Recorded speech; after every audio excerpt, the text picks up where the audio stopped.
자, 말씀 나누겠습니다. 오늘 더 퓨처 시리즈 그 안에 있는 리얼 파워, 정말 진짜 능력 세 번째 시간. 오늘 제목은 영적 모멘텀을 준비하는 사람의 미래는 분명히 달라집니다. 영적 모멘텀을 준비하는 사람의 미래는 분명히 달라집니다. 모멘텀이 여러분 뭔지 아시죠? 근데 스피리추얼 모멘텀이 왜 이때 중요한지에 대해서 좀 주신 마음을 나누도록 하겠습니다. 여러분, 먼저라는 이 단어를 여러분 신앙생활 가운데 여러분 마음에 새겨야 될 필요가 있습니다. 먼저라는 뜻. 성경은 순서에 대해서 굉장히 명확해요. 순서에 대해서 애매모호하지 않아요. 왜냐하면 하나님의 창조는요, 무질서와 혼돈을 깨고 나타난 거예요. 그렇기 때문에 하나님의 창조는 질서입니다. 하나님의 나라는 무정부 상태의 무질서의 나라가 아니라는 거예요. 왜냐하면 킹덤이잖아요. 왕이 다스리는 질서의 나라인 거예요. 그 왕의 명령에 정렬된 나라인 것이에요. 그렇기 때문에 이 순서는 굉장히 중요해요. 우리에게 주신 계명도 여러분 10계명으로 가장 우선순위 되는 계명이 있잖아요. 1계명, 2계명 이렇게 쭉 있잖아요. 순서가 있단 말이에요. 가장 우선순위 되는 계명이 있단 말이에요. 그러니까 우리에게 땅을 향해 주신 첫 번째 계명이 부모 공경하라 하잖아요. 부모 공경. 근데 왜 부모 공경이 살인하지 말라, 간음하지 말라보다도 앞에 있습니까? 제가 주례할 때 이 이야기를 꼭 하는데, 부모를 공경하라고. 이것이 왜 살인하지 말라, 간음하지 말라 위에 있겠습니까? 마치 상위법처럼 위에 있겠습니까? 부모 공경하는 사람은 살인도 안 하고 간음도 안 한다는 거예요. 그러니까 부모를 공경하지 않는 사람이 살인도 하고 간음한다는 거예요. 이건 굉장히 중요한 의미입니다. 우리가 행위로 볼 땐 살인과 간음이 더 나쁜 것 같지만 성경은 더 깊은 것들을 얘기하고, 이게 더 본질적이라는 거예요. 상위법, 상위 먼저의 이야기를 꼭 하고 있다는 것입니다. 그리고 여러분, 그 바리새인들이 주님께 묻잖아요. 뭐가 제일 중요한 계명이냐? 예수님 분명히 얘기하세요. 순위를 매겨서 얘기하세요. 하나님을 사랑하는 것, 이웃을 사랑하는 것이 첫째되다. 이것이 큰 계명이다. 그리고 둘째는 이웃을 사랑하는 것이다. 분명히 얘기하십니다. 그런데 여기서 말하는 순서는요, 계명이 어떤 것은 더 중요하고 어떤 것은 더 중요하지 않느냐를 얘기하는 것이 아니에요. 모든 하나님의 계명은 중요합니다. 모든 하나님의 말씀은 중요해요. 여기서 말하는 순서는 이렇게 생각하시면 돼요. 집을 짓는 원리와 같습니다. 집을 짓는 원리. 집을 지을 때 막 짓지 않잖아요. 여러분이 소중하다고 생각하는 집을, 소중히, 만약에 내가 오늘 집을 짓겠다. 그 집이 나에게 굉장히 소중하다. 막 짓겠습니까? 설계부터 또 건축사를 선정하고 시공업체를 선정하고, 아니면 내가 집을 지어도 그냥 막 짓겠어요? 여러분, 간단한 건 내가 그냥 지을 수 있겠지만, 여러분, 우리가 레고를 하나 얘기할 때도 그냥 막 짓겠어요? 그럼 그 막 할 수가 없어요. 순서를 하나하나 보면서 하죠. 그러니까 어떤 블록, 레고를 만들 때 어떤 블록은 뭐 소중하고 어떤 블록은 안 소중하고가 아니잖아요. 순서에 따라 하죠. 순서에 따라. 그대로 해야 된다는 거예요. 그대로 해야 완성된 형체로 갈 수 있다는 것이에요. 그래서 이 순서는 굉장히 중요한 것입니다. 일의 순서가 있듯이 영적 원리도 마찬가지예요. 반드시 먼저 해야 할 일이 있어요. 여러분 인생 가운데 반드시 먼저 선점해서 해야 될 일이 있어요. 그것이 바로 무엇입니까? 마태복음 6장 33절이에요. 그런즉 너희는 먼저, 나와 있죠. 먼저. 오늘은 프로톤이라는 거예요. 첫째로, 우선순위로 먼저 그의 나라와 그의 의를 구하라. 그리하면 이 모든 것을 너에게 더하시리라. 이 모든 것이 우리에게 더해지기 위해서는 어떻게 해야 된다는 거예요? 먼저 이 일을 해야 된다는 거예요. 먼저. 여러분, 이 땅에 하나님이 주시는 복을 받기를 원하십니까? 하나님이 쓰시는 사람이 되기를 원하십니까?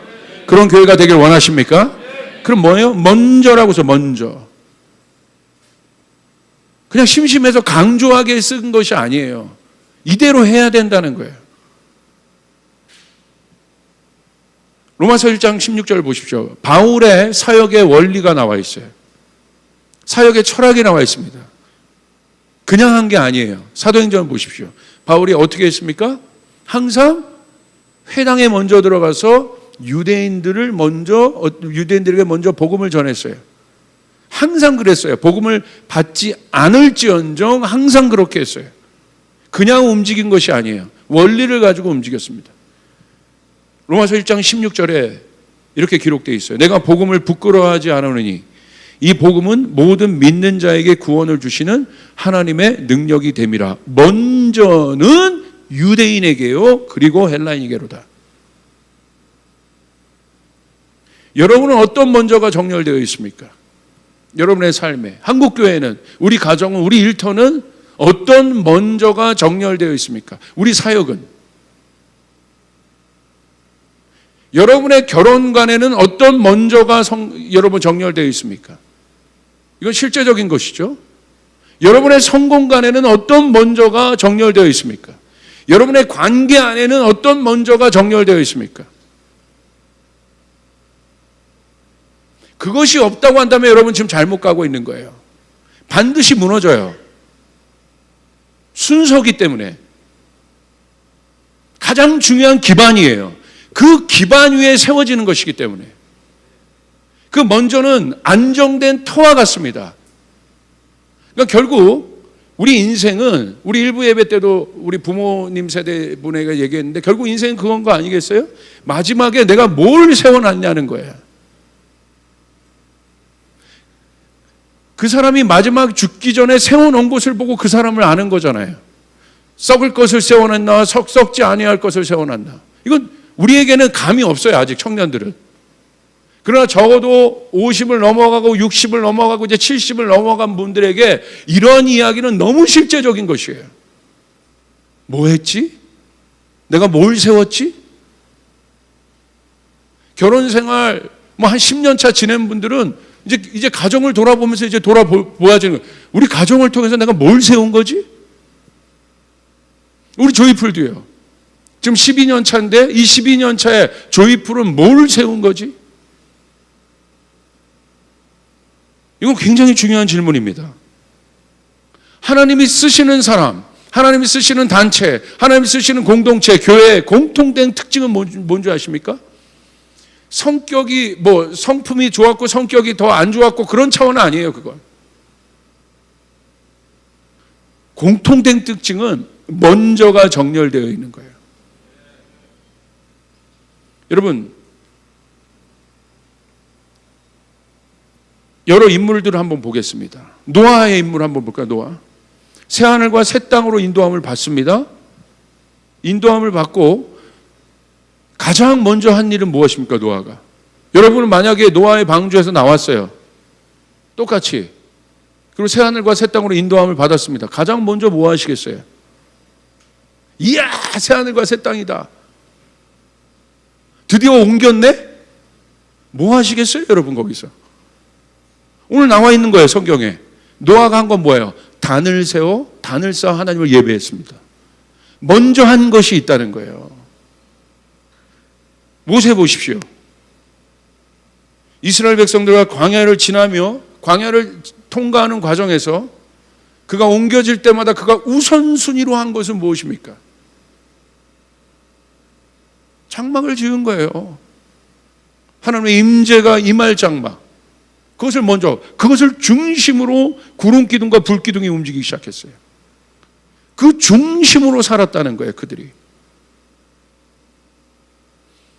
그러니까 내 신앙의 오늘 척도를 보려면 내 마음에 무엇이 중심되고 있는가를 보면 돼요. 그것이 그 사람의 신앙이에요. 그래서 제가 항상 얘기하잖아요. 십자가를 중심에 둔 삶을 살기 바란다. 우리는 십자가를 중심에 둔 삶을 살아야 되는 것이에요. 이것이 중요한 것이에요. 그냥 십자가를 변두리에 두는 것이 아니라 중심에 두는 것. 예수를 변두리에 두는 것이 아니라 예수님을 내 중심에 두는 것. 내 일터와 내 가정과 모든 영역의 중심으로 두는 것. 그것은 굉장히 중요한 것입니다. 여러분 다윗 보십시오. 다윗도 어떻게 했습니까? 드디어 예루살렘으로 입성합니다. 예루살렘으로 입성한 다윗이 제일 먼저 한 게 뭐예요? 법궤에 장막을 치고 다윗의 정막을 만들었잖아요. 어떤 것보다도 그거 먼저 했잖아요. 먼저 한 일이 있다는 거예요. 왜 이들을 하나님이 쓰셨겠어요? 이것 때문에 그런 거예요. 솔로몬 보십시오. 솔로몬도 전대미문의 왕이잖아요. 왜 하나님이 솔로몬을 쓰셨겠어요? 솔로몬의 중심 가운데 먼저 한 일이 있어요. 그 무엇입니까? 하나님의 영광의 임재가 임하는 성전을 세운 것입니다. 무슨 말이겠습니까? 영적인 일이 우선순위로 내 삶 가운데 세워져야 한다는 것이에요. 그 일이 내 인생의 가장 우선순위가 되는 안정된 기반입니다. 여러분 한번 이제 우리 바둑 두듯이 여러분이 오래 살지는 않았지만 그래도 나름대로 신앙들을 여러분의 신앙 여력이 있잖아요. 신앙력이 있잖아요. 한번 생각해 보세요. 바둑도 한번 이렇게 복기를 해보잖아요. 어떤 일들을. 근데 여러분이 어떤 일이 막 묶여있고 꼬여있고 안 되고 답답하고 짜증나고 이런 일들이 있을 때가 있잖아요. 이제 바둑 두듯이 한번 복기를 해보세요. 왜 그렇습니까? 아마 이 질문을 피해갈 수 없을 겁니다. 다른 이유가 아니에요. 어떤 이유입니까? 우리가 하나님으로부터 멀어졌을 때, 그때 나의 모든 삶이 엉키기 시작했잖아요. 고개를 끄덕이는 청년들이 많네. 바둑 두듯이 한번 이렇게 복기를 해보시라는 거예요. 왜 그랬는지. 저도 이 일에 많은 경험이 있습니다. 저 성도, 저 청년들을 이해한다는 차원에서 제가 많이 뒤로 물러서서 그래 좀 참지, 그래 이해하지. 그래서 그런 이해를 가지고 결국 다가갔는데, 근데 그건 이해가 아니었어요. 결국 그 사람들 다 무너졌어. 그때 내가 결정을 지은 거예요. 다시는 타협하지 않는다, 이 영역에.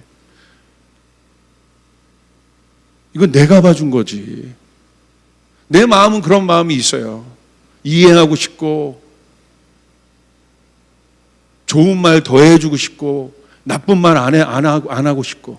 왜 그 마음을 얻겠습니까? 그런데 제가 제 1년의 어떤 사역의 경험을 통해서 그 타협이 내 안에, 저한테는 타협이에요. 정말 어려워졌어요. 그래서 저는 이 먼저의 개념을 제 사역의 선상에서 얼마나 중요한 건지를 알아요. 그리고 반대로 여러분 생각해 보세요. 내 인생에 가장 안정감이 있었을 때, 상황은 어렵지만 마음의 평강이 있고 기쁨이 있었을 때가 언제입니까? 어려워도 라면 하나 먹고 살아도, 맥도날드 그냥 하나 먹는 끼니로 그렇게 끼니를 때웠어도 주님과 가까이 있었을 때.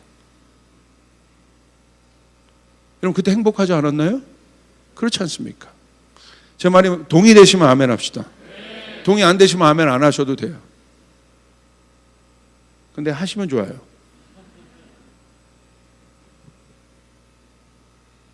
그래서 저는 이것을 뭐라고 표현했느냐? 영적 모멘텀이라고 표현했어요. 모멘텀. 스피리추얼 모멘텀. 여러분 모멘텀은 무엇입니까? 이 용어가 다른 용례로 많이 쓰이죠. 경제학에서도 많이 쓰이고. 모멘텀의 사전적 정의는 뭐예요? 다른 방향이나 상태로 바뀌거나 바뀌어지는 시점. 이게 모멘텀이에요. 한 기류, 내 방향의 디렉션이 이렇게 가요. 그것이 만약에 나쁜 경우라면 얼마나 이게 힘들겠습니까? 어렵겠습니까? 근데 모멘텀은 뭐예요? 지난주 설교했던 것처럼 그 기류가 바뀌는 시점이에요. 그게 모멘텀이에요. 하나님은요, 하나님의 일을 하실 때 반드시 모멘텀을 만드세요. 그냥 일하지 않으십니다. 하나님 만약에 여러분을 쓰실 거라면, 저는 하나님이 여러분을 쓰실 거라고 100% 확신합니다. 하나님 우리 교회를 쓰실 거라고 저는 믿습니다. 여러분의 모든 일터에, 모든 여러분의 영역, 여러분이 꿈꾸고 있는 모든 것을 하나님이 쓰실 것입니다. 그렇다면 하나님은 반드시 스피리추얼 모멘텀을 만드실 거라는 거예요. 그냥 하지 않으세요. 왜? 그분은 질서의 하나님이고 창조의 하나님이고 우리 머리칼 하나까지도 디자인하시는 분이에요. 그분은 그냥 움직이지 않으세요. 그냥 내버려 두지 않으세요. 우리 머리칼 하나를 만드신 하나님이 우리 인생을 향한 얼마만한 계획이 있겠습니까? 여러분의 인생을 향한 얼마만한 계획이 있겠습니까? 여러분이 가정을 이뤘을 때 여러분의 가정을 향한 얼마만한 계획이 있겠습니까? 근데 하나님은 반드시 사람이건 단체건 기업이건 어떤 일이건 하나님 반드시 스피리추얼 모멘텀을 만드세요. 여러분이 변화를 원한다면, 정말 하나님 나라의 실제가 내 삶에 나타나길 원한다면 하나님은 반드시 그 일들을 만드실 것이라는 것이에요. 그게 모멘텀이라는 거예요. 인간의 시간을 크로노스라고 합니다. 그 크로노스에 하나님의 시간이 개입되는 순간이에요. 정확한 시점. 그래서 모멘텀은 굉장히 분명합니다. 여러분, 사도행전 1장부터 2장부터 넘어가 2장까지의 스토리를 보세요. 초대교회가 어마어마한 하나님의 능력을 가지고 사역하는 그 시점이 언제입니까? 그 모멘텀이. 우린 분명히 얘기할 수 있어요. 오순절 마가의 다락방에 성령이 임한다고. 그리고 나서 어떤 일들이 있었습니까? 그 모멘텀을 기점으로 완전히 바뀌어지게 돼요. 전환돼요. 이 모멘텀은 가속도라는 뜻도 있어요. 추진력이 붙기 시작해요. 하나님 나라가 급속도로 확장되기 시작해요. 전에 없었던 일입니다. 성령이 임했더니, 성령이 임한 그 모멘텀. 저희 교회도 여러분 교회 탄생 스토리를 여러분 들으셨잖아요. 2007년 5월에 성령 강림 주일날 저희가 교회로 모여있는 공동체가 아닌데 우리가 예배하다가 성령님이 임하셨고 그것이 우리 조이풀교회의 태동이 되었다. 정확하게 그 시점을 기억합니다.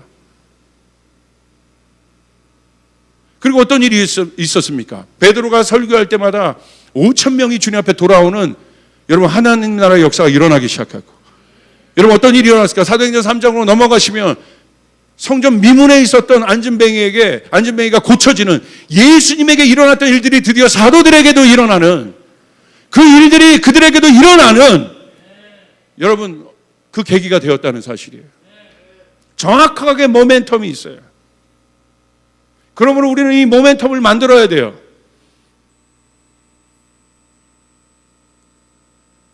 여러분 느헤미야 보십시오. 느헤미야 한 사람을 통해 하나님은 성벽을 재건하라는 마음을 주십니다. 그리고 이 프로젝트가 무너진 이스라엘을 다시 재건하는 모멘텀이 돼요.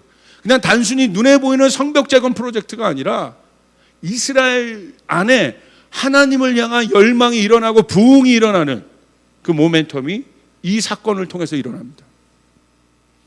그러므로 하나님은 반드시 그 모멘텀을 주신다.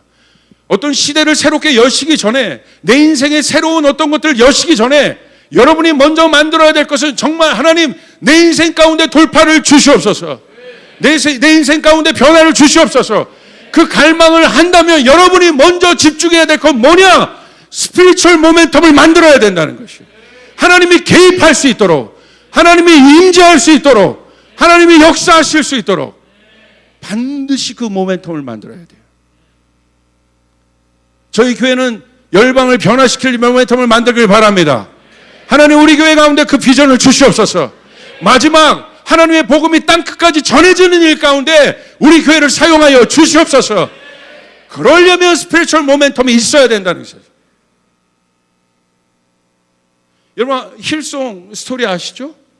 왜 하나님이 여러분 힐송을, 특별히 유나이티드가 그 전에 이제 달렌체기 했었지만 유나이티드가 확 커졌었잖아요. 여러분 유나이티드 2집 러브인가 그 앨범을 들어보면 아마 CD를 갖고 있는 분들은 아시겠지만 그 뒤에 그들의 간증 이야기가 나와요. 그 당시 그런 음악, 그런 락 같은 음악을 잘 듣지도 않았어요, 사람들이. 근데 그때 그 청년부를 이끌었던 아마 둘리라는 목사, 이름이 둘리야, 아기 공룡, 힐송에 있는 그 둘리 목사가 딜릴리어스가 왔을 때 이런 장르를 좀 한번 해보라고 얘기했대. 그래가지고 마티 샘슨이랑 그런 사람들에게 얘기한 거예요, 조엘 휴스턴이. 그리고 얘기하고 그렇게 그런 노래, 그 당시만 해도 Take It All 뭐 이런 찬양, 뭐 이런 찬양들이 되게 생경했을 때예요. Take It All 뭐 이렇게 하진 않았죠. 이게 생경했을 때 이 찬양인데 뭐 굉장히 하드락 같고 그러잖아요. 그때 언제였냐? 그들이 수련회를 갔는데 그 수련회에 성령이 임한 거예요. 그 2집에 보면 그 수련회에 성령이 어떻게 임했는지를 많은 사람들이 증거합니다. 그 모멘텀 뒤에 역사들이 일어난 거예요. 반드시 여러분의 삶 가운데, 여러분의 사역 가운데, 여러분의 꿈 가운데 모멘텀이 있어야 합니다. 전환되는 모멘텀이 있어야 되는 것이에요. 그러므로 여러분, 만약에 그 일들을 원한다면 우리가 집중해야 될 게 뭐냐는 거야. 만약 한국교회가 이렇게 어렵습니다, 힘듭니다. 아까 이런 사회운동도 해보려고 했어요. 이미지도 좋게 해보려고 했어요. 그래서 뭔가 전화위복을 한번 꾀해보려고도 했어요. 이렇게 나오잖아요. 안 되잖아요. 주님이 제 머리를 망치로 친 것 같은 깨달음이 있었어요. 그렇지, 교회이지. 교회는 하나님의 영광이 임하는 곳이지. 교회는 하나님의 역사가 일어나는 곳이지. 교회는 하나님 나라의 실제가 있는 곳이지. 종교 집단이 아닌 것임을 믿으시길 바랍니다. 왔다 갔다 하는 썬데이 크리스찬이 다니는 곳이 교회가 아님을 믿으시길 바랍니다. 여러분 믿습니까? 그게 교회 아닙니까? 영적인 세계를 움직이는 곳, 하나님 나라의 정부, 그것이 교회 아니겠습니까? 맞지. 하나님이 하시게 해야지. 하나님을 움직이는 자들, 하늘의 정부를 움직이는 이 땅의 정부, 가버먼트, 왕이 다스리는 곳, 그것이 교회 아니겠습니까? 그럼 우리가 해야 될 일이 뭡니까? 우리가 지금 이때 코로나가 이번 겨울에 백신 개발돼서 끝난다, 이렇게까지 할 필요 없죠. 우리의 모든 답답함은 그거잖아요. 답이 없다는 거야. 여기 아마 지금 외국에서 유학 갔다가 지금 돌아온 친구들 많은데, 이유가 뭐냐면 온라인 수업 들으면서 거기 특별히 있을 필요가 없죠. 지금 돈만 나가고. 그런데 언제 가야 될지 기약도 없어. 이게 답답한 거예요. 이게 어려운 거예요. 기약이 없다는 거, 예측할 수 없다는 거. 그러니까 미래학자들의 말을 듣지 마세요. 진짜 미래학자들이 진짜 맞다면 이거 예측하고 있어야지. 한 명도 예측하지 못해놓고선. 목사님 맨날 미래 얘기하잖아요. 성경에 기록된 미래를 얘기하지. 미래학자들의 트렌드를 얘기하는 것이 아니에요. 뭐 트렌드가 뭐가 그렇게 중요해? 쫓아가서 트렌드 따라 살다 트렌드에 뒤떨어진다. 우린 트렌드를 따라 사는 사람이 아니라 그걸 주도해 나가는 사람들이야. 여러분, 그 트렌드를 주도해 나가는 사람이야. 아멘? 나는 오늘 그러니까 우림이 옷 입은 게 참 좋아. 트렌드를 주도해 나가. 저 어마어마한 저 바지는 도복 바지예요. 도복 바지. 어울려. 좋잖아요. 이렇게. 옆 사람에 다시 한번 얘기해요. 당신은 트렌드를 주도하는 사람입니다. 트렌드 테스트에 넣어가지고 난 트렌드 이런 짓 좀 제발 하지 말고. 요즘에 그런 테스트도 있더라고.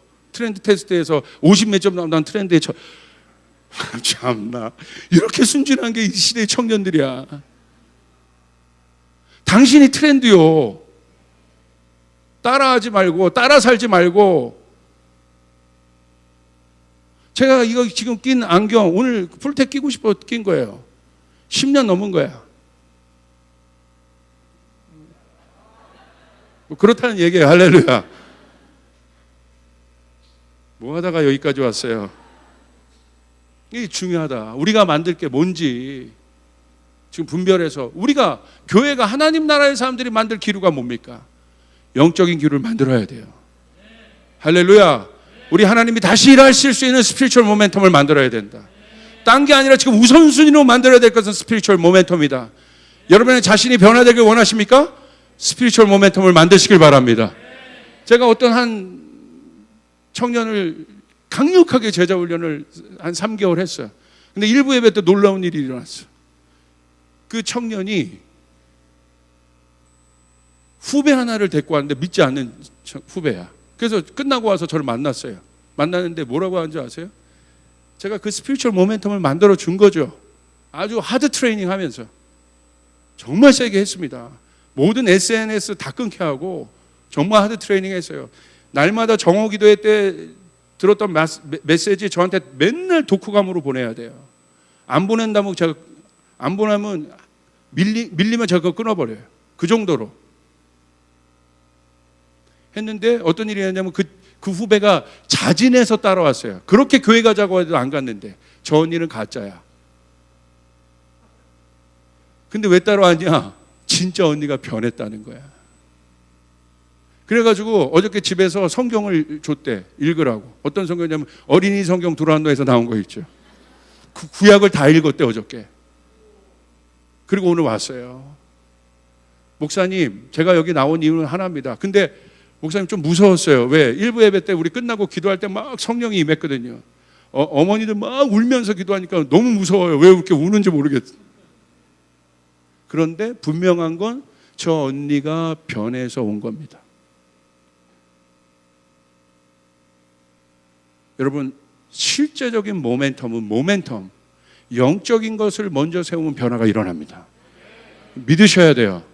다른 걸 붙잡지 말고 여러분의 모든 영역에 돌파가 일어나길 원하신다면 스피리추얼 모멘텀을 만들어야 되는 것이에요. 하나님이 일하실 수 있도록. 여러분 믿으시길 바랍니다. 이건 실제적으로 중요한 거죠. 저 개인도 그래요. 제가 지난 한 몇 개월이 제가 여러분에게 말씀드렸잖아요. 제가 으깨진다는 표현을 쓸 수밖에 없고 그렇게 개척 이후로 제일 힘든 시간을 보낸 것이 지난 코로나 터지고 몇 개월에 또 우리 교회 가운데 어려움이 있을 때 그 시간이었죠. 그때 정말 이게요 다운이 되더라고요. 침체가 되더라고. 어려워지더라고. 그때 주님께서 저에게 주신 건 딱 뭐냐면 정오 기도회를 하는 것이었어요. 내 안에 스피리추얼 모멘텀을 만드는 것이었어요. 이 정오 기도회는 뭐 교우들을 위하고 우리 교회를 위한 거지만 사실은 여러분에게 고백했잖아요. 저를 위해 만든 거라고. 제 자신을 위해서. 먼저 내 자신이 돌파가 되지 않으면 숨도 쉴 수 없는 이 상황. 하나님 이 스피리추얼 모멘텀을 만들겠습니다. 시편 27편 4절을 붙잡고 하나님 앞에 나가 기도하기 시작. 지금도 기도하고 있고.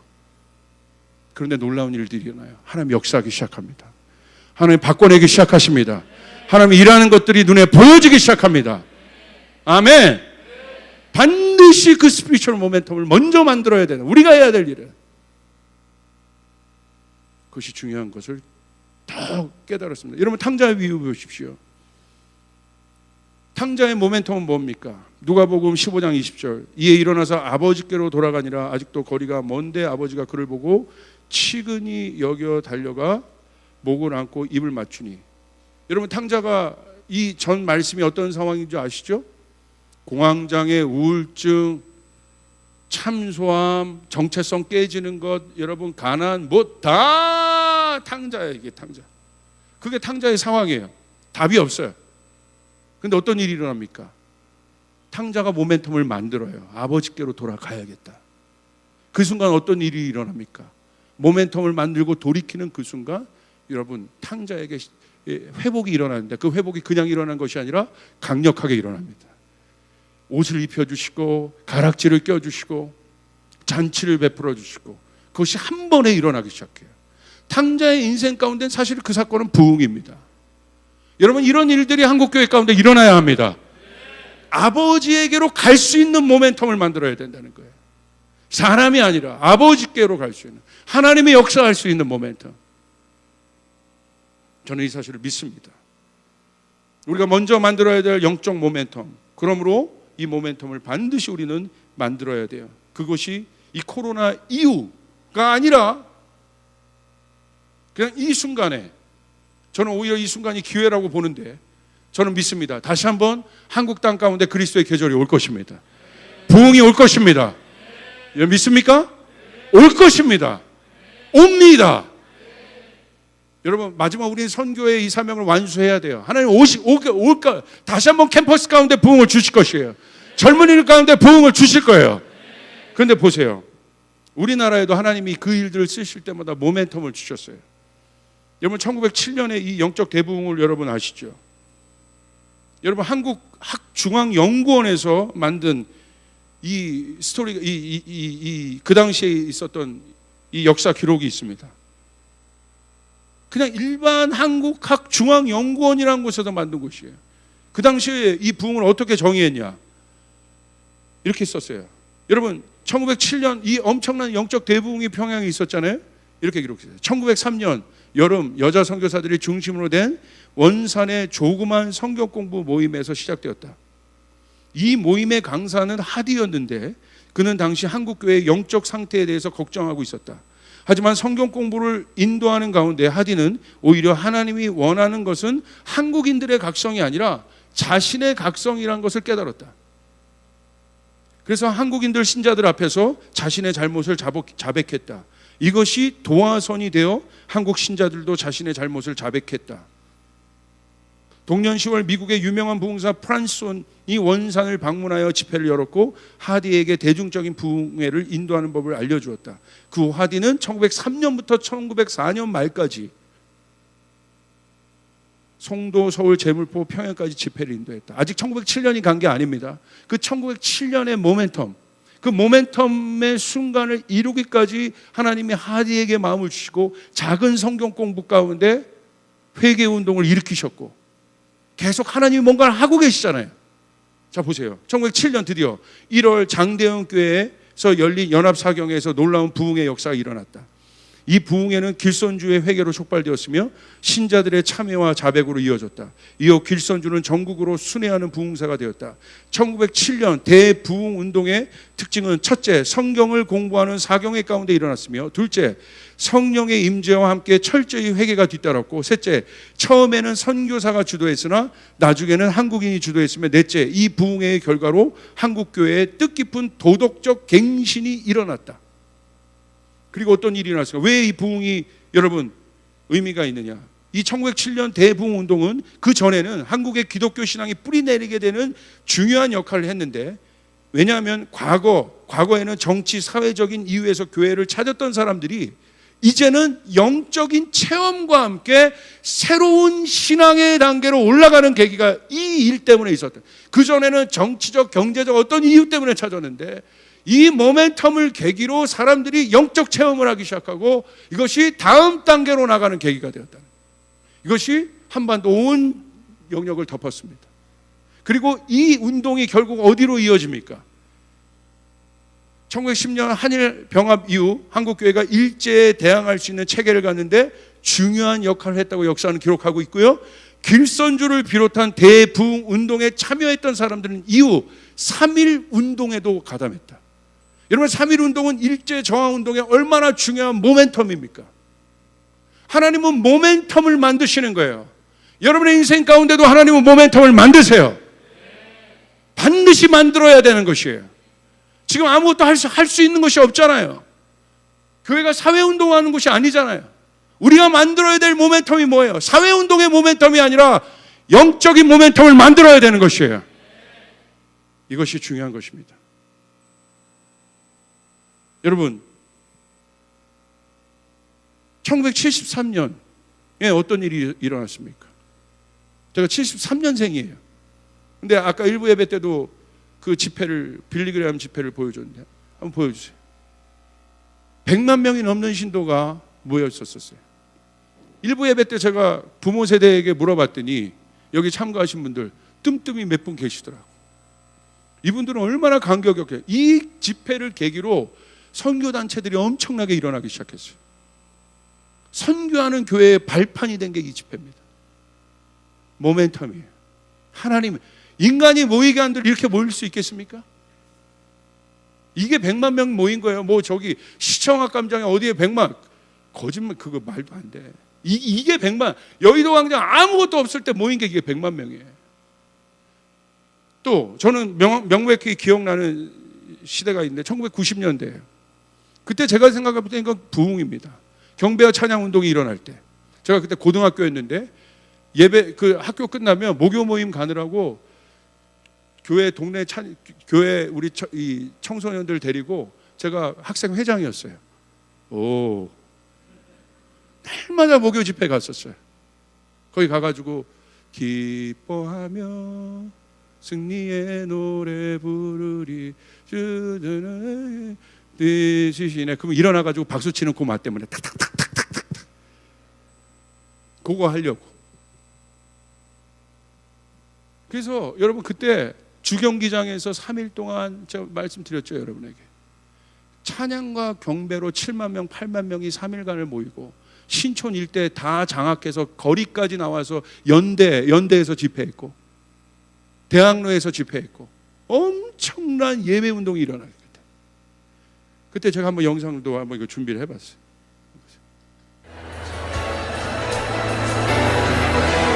살아계신 하나님 아버지, 주님의 왕 되시니 핫세반 선교사님이 이렇게 젊었을 때 오늘 이 밤에 우리에게 임하여 주시옵소서. 우리 수많은 청년들이 있잖아요.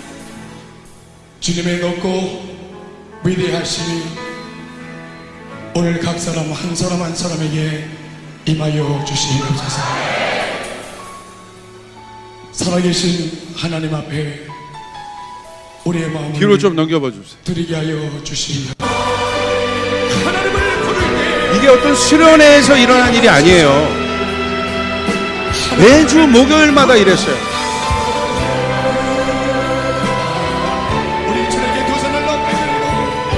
우리 주님께 영광의 박수 올려드리겠습니다. 정확하게 이 모멘텀을 기점으로 한국교회 가운데 캠퍼스 안에 엄청난 부흥들이 일어납니다. 지금 우리가 해야 될 일이 무엇이겠습니까? 이 답답한 이 시대 가운데 한국교회가 지금 뭘 할 수 있겠습니까? 소그룹 모임 하나까지가 제약된 이 상황에 교회에서는 안 되고 바깥에서는 된대. 바깥에서 하셔.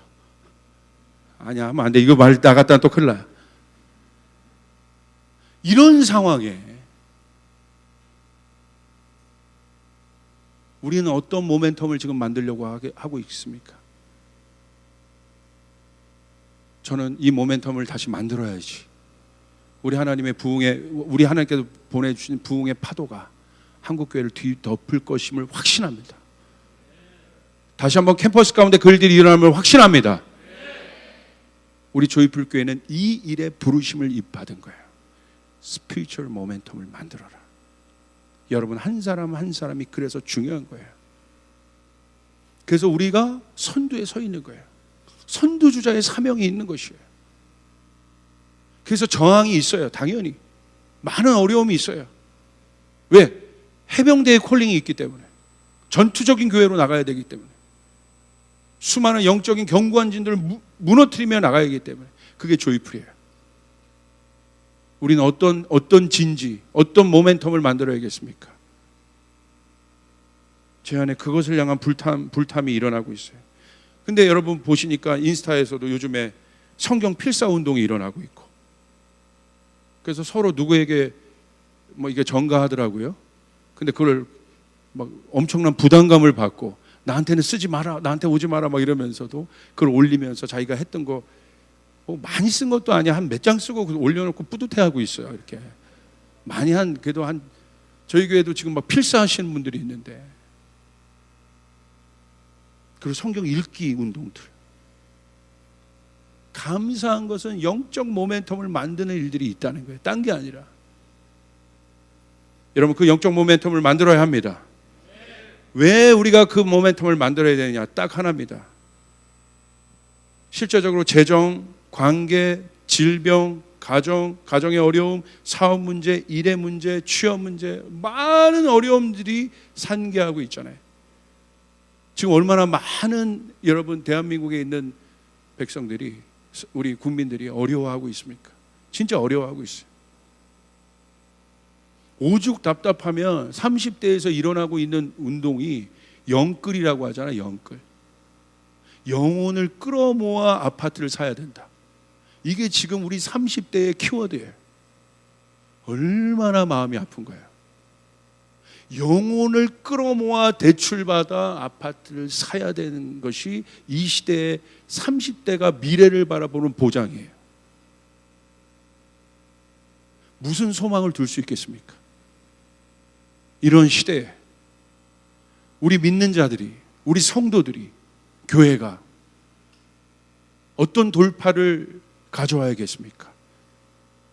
영적인 돌파가 있어야 합니다. 제가 기도할 때 주님이 이렇게 보여주신 이미지가 있어요. 제 안에 감동으로. 바위 틈이 있는데, 바위, 단단한 돌덩어리. 이 돌덩어리가 뭐냐면요, 우리가 돌파해야 될 수많은 문제들이기도 해요. 그러나 이 돌덩어리는 우리들의 마음이에요. 특별히 어떤 마음? 예수 믿는 사람들의 마음, 굳은 마음. 이 굳은 마음에 절대 하나님 나라 역사할 수 없습니다. 우리의 마음이 부드러워져야 합니다. 우리의 마음이 깨어져야 합니다. 하나님은 하실 수 있다. 하나님이 역사하실 수 있다. 다시 한번 하나님의 부흥의 파도를 이 땅 가운데 보내줄 수 있다. 내 영혼을 바꿀 수 있다. 내 가정을 바꾸실 수 있다. 하나님 반드시 하실 수 있다. 그분을 향한 소망과 기대감. 그런데 왜 돌덩이처럼 그 일에 대해서 소망이 없어지기 시작했느냐? 이유는 하나입니다. 교회에, 나의 신앙생활에 어떠한 경우, 어떠한 상황 속에서도 지난 수십 년간 하나님이 일하셨다는 기적의 소식을 듣지 못했기 때문에.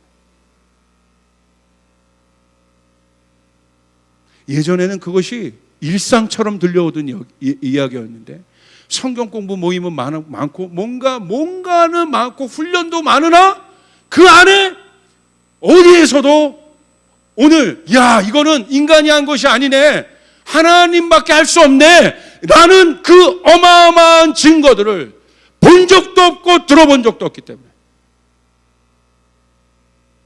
기대하지 않는 거예요. 그게 돌덩이에요.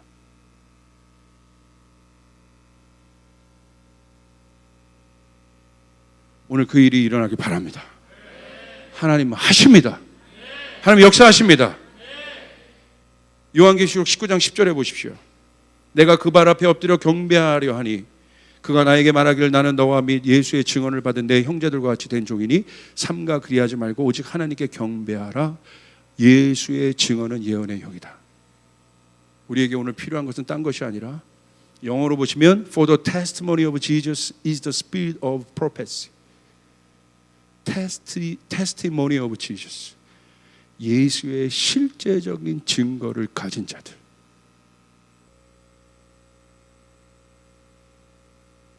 성경 필사 정도가 아니라 예수의 실제적인 증거를 가진 자들.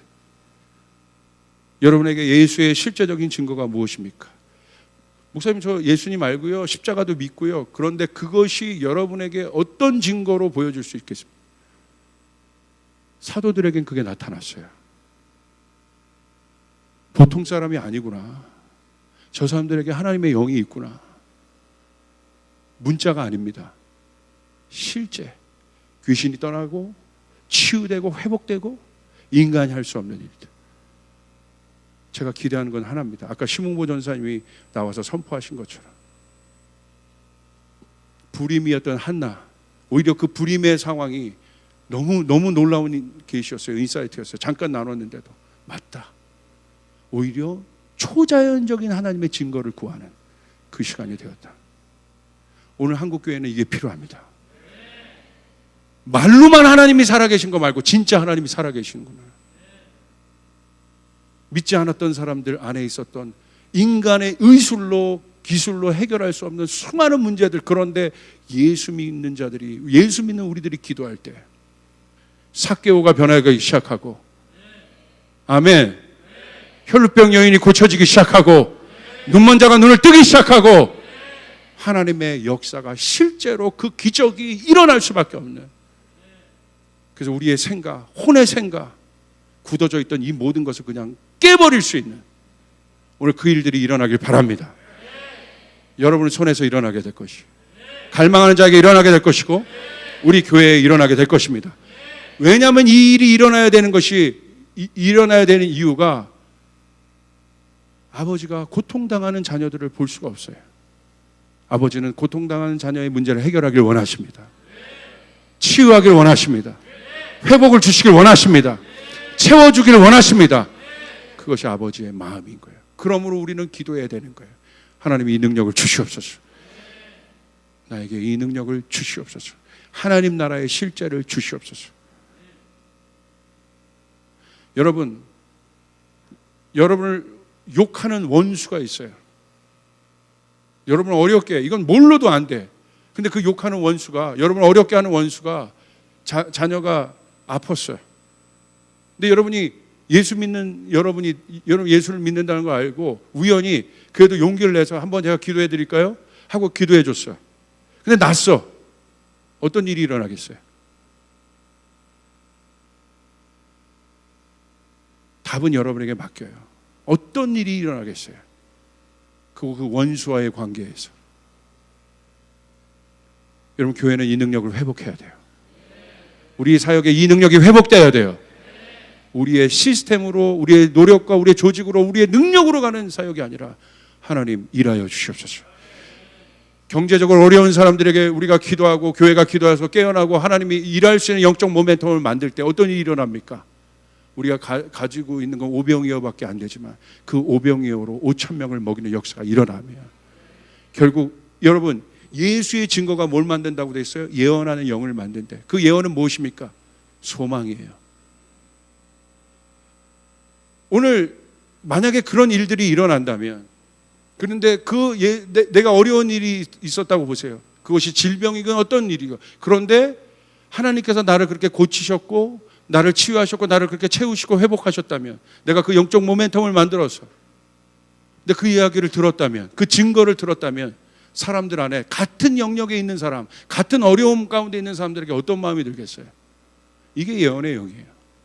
소망이 생기는 거예요. 하나님 살아 계시는구나, 하나님 역사하시는구나. 그들 가운데 소망을 일으키는 거예요. 오늘 저에게 주신 단어는 딱 하나입니다.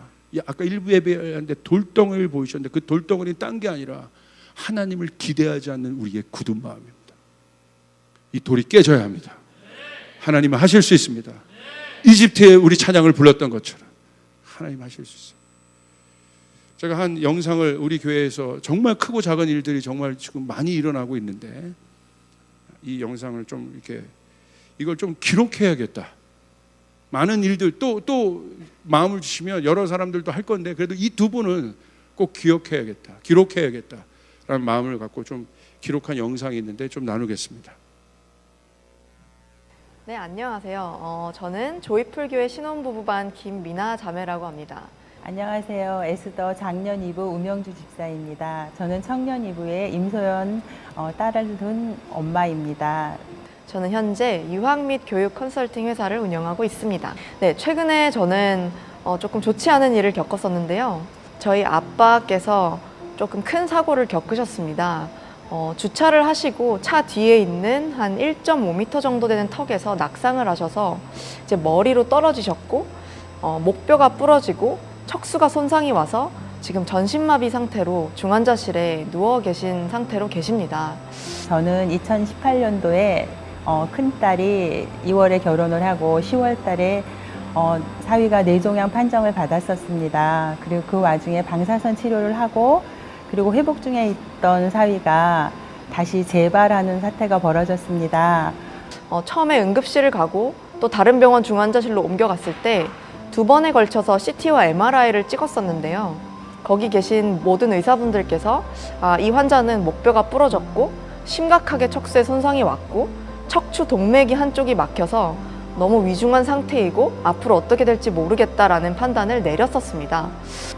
그리고 가장 좋은 암으로 생각을 했었는데, 그리고 한국인의 90%가 그 암이 될 거라, 생쥐세포종이라는 암이라고 했는데 저희 사위에게는 그 암이 주어지지 않고 재발해서 예후가 가장 안 좋은 암으로 판명이 되면서 1% 정도가 걸리는 암에 걸려졌습니다. 너무 놀란 마음에 절망스러웠지만 제가 이제 목사님과 전도사님께 기도를 부탁드렸고, 그때부터 덤덤한 마음으로 하나님 앞에 기도하는 마음으로 이제 그렇게 2주, 3주를 지냈었던 것 같습니다. 그리고 의사들은 계속 얘기했습니다. 예후가 안 좋고 계속 날 빠질 거라고. 그런 말씀을 하는데 저에게 하나님의 주신 말씀은 저를 소망을 품게 하셨습니다. 90%에서 1%로 가게 하셨지만 이 1%는 곧 하나님 앞에서는 100%라는 확신을 갖게 되었습니다. 조금 안심이 되지 않아 다른 큰 병원에 또 찾아갔었습니다. 모두 다 대학병원이었고 또 알려진 병원이었는데 세 번째 병원에 찾아갔을 때 의사분께서 목뼈가 부러진 부분은 전혀 보이지 않는다는 말씀을 갑자기 하시는 거예요. 그 시즌쯤에 성전에서 기도하는 이방인의 기도도 들어주시고 치유하시고 급한 기도는 급한 대로 응답하시고 하신다는 말씀을 선포하셨습니다. 그 기도에 말씀을 붙잡고 저는 성전에 나와 기도했습니다. 그래서 조금 의아했고 사실은 무슨 뜻인지 잘 이해가 되지 않아서 제가 처음에 이제 목뼈가 부러지고 으스러졌다는 진단을 잘못 들은 건가 싶었습니다. 그때 거기 의사분께서 갑자기 이제 이전에 그 찍었던 MRI와 CT 자료를 쫙 보시더니 하시는 말씀이 태어나서 처음 보는 자료다 이렇게 말씀을 하시는 거예요. 수백 개, 수천 개의 영상 자료를 봤지만 이런 건 처음 본다고 말씀을 하시면서 뼈에는 아무런 이상이 없고 대신에 척수는 손상되어 있는 상태고 그래서 그 상황 자체가 이해가 안 간다는 말씀을 하시는 것을 저와 저희 엄마가 이제 같이 듣게 되었습니다. 그래서 그때부터 소름이 돋기 시작하면서 제가 느낀 게 지금 하나님이 하고 계시구나. 많은 분들께서 기도해 주시고 또 하나님께서 치유하실 거라는 그 믿음으로 간절히 구하고 또 기도했더니 하나님께서 이렇게 일하고 계시구나라는 것을 느끼게 되었습니다. 그리고 의사들은 갈 때마다 진료를 받을 때마다 그 소망 없는 말로 다시 재발할 거라는 그런 말을 굉장히 많이 했고 별로 치료에 의미를 두지 않았었습니다. 그러나 이번 7월 8일 날 MRI를 찍고 항암 치료하는 과정에 MRI를 찍었는데 재발된 암이 모두 없어졌다는 그런 말씀을 하셨습니다. 이것이 하나님이 만든 기적이라고 저는 생각합니다. 물론 이런 거는 이제 다른 사람들한테 이렇게 말을 하면 아무도 이해하지 못할 것 같았고 저는 하나님께서 이 일을 통해서 이게 시작일 뿐이라는 마음을 주셨고 이 기적이 앞으로 일상이 될 거라는 그런 마음도 주셨습니다. 그래서 아직은 척수 손상으로 이제 전신마비 상태에 계시지만 주님이 저희 아빠를 통해서 앞으로 하실 일들이 더 많이 남았다는 것을 저는 믿고요. 그래서 완벽하게 회복되고 주님의 그 창조적인 역사가 저희 아빠한테 임할 것을 믿고 그리고 그렇게 기도하고 있을 예정입니다. 기적의 하나님을 찬양합니다. 기적의 하나님을 찬양합니다. 우리 환호성을 올려드리죠. 아멘.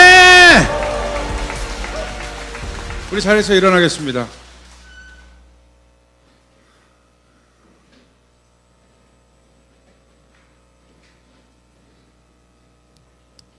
여러분 그 하나님을 믿으십니까? 하나님은 우리 아주 가까이 계세요.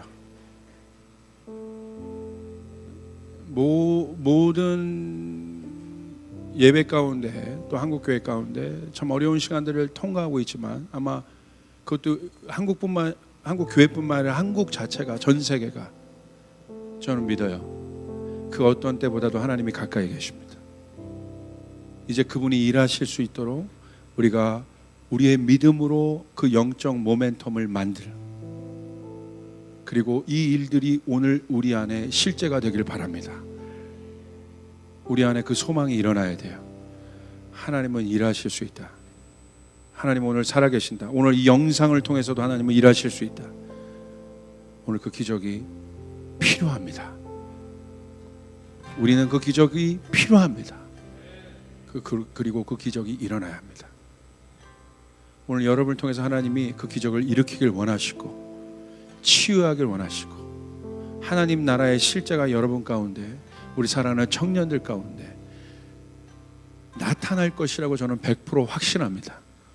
그러면 우리는 이 노래를 불러야 되는 것이에요. 하나님 일하여 주시옵소서. 기적이 일어날 것입니다. 치유가 일어나게 될 것입니다. 이제는 없었던 새로운 일들이 일어나게 될 것입니다. 우리는 그것을 보게 될 것입니다. 하나님을 아는 자들이 아니라 하나님을 경험하는 자들이 일어나게 될 것입니다. 새로운 세대들이 일어나게 될 것입니다. 하나님을 경험하는 세대들이 일어나게 될 것입니다. 아멘. 이 일을 믿는 분들은 아멘 해봅시다. 우리 옆 사람에게 선포해 주세요. 당신에게 이 일들이 일어납니다. 꼭. 예. 아픈 사람에게 오늘 이 일들이 일어나게 될 것입니다. 마음에 병들었던 사람들에게 이 일들이 일어나게 될 것입니다. 하나님이 여러분을 예수의 증거, 테스티모니 오브 지저스를 가지고 있는 여러분이 그 기적이 되어서 여러분 가는 곳마다 이 일들이 일어나게 될 줄 믿습니다. 우리 이 찬양 합시다. 우리 시몬무 전사님이 우리 먼저 우리 커버넌트에서 예배할 때 만든 곡인데 이 찬양을 우리가 정말 선포하듯이 우리 내면과 가정과 공동체와 한국교회와 이 모든 상황에 이것들을 우리가 정말 그 예언적인 마음을 가지고 선포했으면 좋겠어요. 새로운 일들이 일어난다. 기적이 일어난다. 치유가 일어난다. 이전에 볼 수 없었던 일들이 일어난다. 여러분 소망하시죠? 그렇죠. 이렇게